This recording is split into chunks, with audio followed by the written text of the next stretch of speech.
Father Sophrony wished his monastery to be loyal to the tradition of orthodoxy, but also open to the spirit of this world.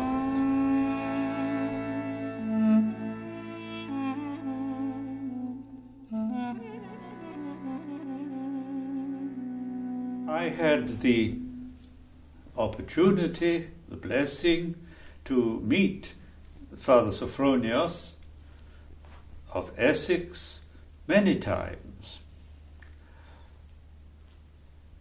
He was never my spiritual father, but I often heard him speak on questions of prayer and the living of the Christian life.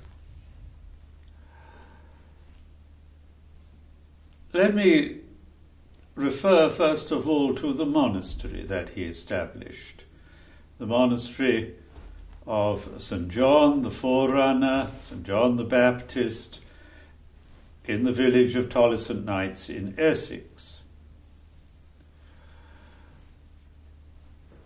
His monastery had two very precious qualities. It was and is traditional, loyal to the authentic tradition of Orthodox monasticism, which Father Sophrony himself had learnt during his years on the Holy Mountain. But it was and is also a monasticism that is open to the world at many levels. First of all, they practice excellent hospitality. They make visitors welcome. And that can be a difficulty for monks, that the visitors may disturb the life of prayer that the monks wish to follow. And so in some monasteries, visitors are made to feel that they are an intrusion, but not in the monastery in Essex. Father Sophrony practiced hospitality. And this openness of his monastery to the world was shown not only in the way guests were made welcome, but in the way Father Sophrony himself wanted his monks to be in touch with the intellectual currents of the present age. He wanted his monks to be educated. At first he used to send them to the Russian Orthodox Institute of St. Sergius in Paris. But later on, Father Sophrony sent one of his own relatives, his great-nephew, Father Nikolai Sakharov, to Oxford to study theology at Oxford, where I was teaching. But I said to Father Sophrony, the program will not be orthodox. For most of the course, his teachers will be Anglican, Protestant, or Roman Catholic. Why not send him to Paris? And Father Sophrony said, for this very reason, that he will have to study with non-Orthodox and learn their outlook and how they are thinking and how he should respond. For that very reason, I want to send him to Oxford. So he came to Oxford, he took the undergraduate degree with first-class honours, and then he went on to do a doctoral dissertation under my guidance. So Father Sophrony wished his monastery to be loyal to the tradition of orthodoxy, but also open to the spirit of this world. If the monks are to provide guidance spiritually to those who visit, they must know something of the predicament from which these people come and the problems that they face. And so I saw these two things, traditionalism and openness, in Father Sophrony. He was, in many ways, a very bold person, because in his monastic community he introduced certain innovations. The community does not have the daily office, orthros, hesperinos. On weekdays they merely have in the morning 2 hours Jesus prayer, 2 hours in the evening. And they say the Jesus prayer together in the same chapel. One person says it 100 times, then another takes it up. They don't all say it aloud together, only one voice at a time. At weekends, Saturday evening and Sunday, they have a vigil service in Agrippnia on Saturday, and in the morning the liturgy. But in the week, the Jesus prayer. So that is something unusual. Another unusual feature of the monastery has been that they have monks and nuns together, worshipping together. Of course, they live in different buildings, quite separate, but they have their meals together. This is different from the traditional Orthodox monasticism. So he was traditional, but he was also bold. And I might say that in the many years that the monastery has existed, there has never been any scandal of any kind. Yes, in his personal theology, Father Sophrony was also very bold. He extended the idea of kenosis, for example. The Greek fathers used the notion of kenosis, self-emptying, only with regard to Christ's incarnation. But Father Sophrony, in his theology, saw the act of creation as already an act of self-emptying. God, as it were, limits his omnipotence in order to make room for what is not himself.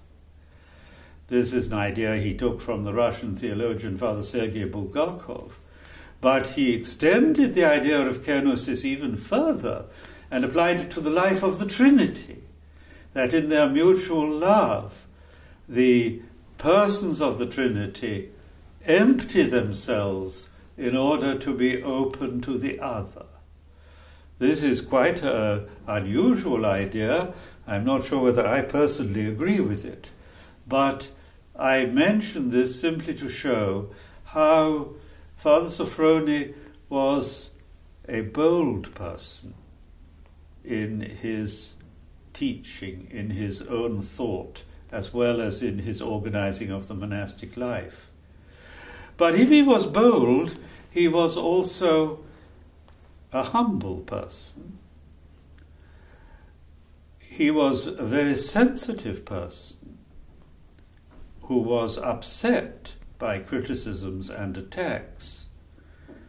And I recall once when I was in the monastery, in front of the brothers, he said to me, "I have made many mistakes, and I have made mistakes because I was too much afraid of what other people would think and say, and that has misled me." And he spoke with such suffering at that moment. So, while he was bold, he was not complacent. He was a sensitive, in a good sense, person, perhaps too sensitive. He would never have claimed to be perfect. Now people begin to think of the sanctity of Father Sophrony. Well, we have to recognize that holy people had their personal struggles and difficulties, and they had their own difficulties of character. And Father Sophrony was well aware of his own failings. But what he has done has so far endured. He came to England with his little brotherhood around 1959. The community had already existed in France, but it took its present form around that period. So now we can speak of half a century of the life of the monastery in Essex. It is not merely something that has arisen momentarily and then disappeared. Since Father Sophrony's death, his successor, Archimandrite Kirill, continues faithfully with the line of the community. So what Father Sophrony established, through a lot of personal suffering, has endured. And as I see it, the monastery continues to go from strength to strength. An aspect of Father Sophrony that I did not yet mention was his sense of humour. He was a person who, as I say, was sensitive, who had suffered a lot from criticism, from misunderstanding, but he did not lose his sense of joy, and I can remember his humour. For example, one day he was asked at table in the refectory, "When will the liturgy be on Wednesday?" And first he turned to an English Orthodox, not me, who was sitting next to him, a very earnest young man who always came early for the liturgy. And he said, "The liturgy on Wednesday will begin at 10 o'clock.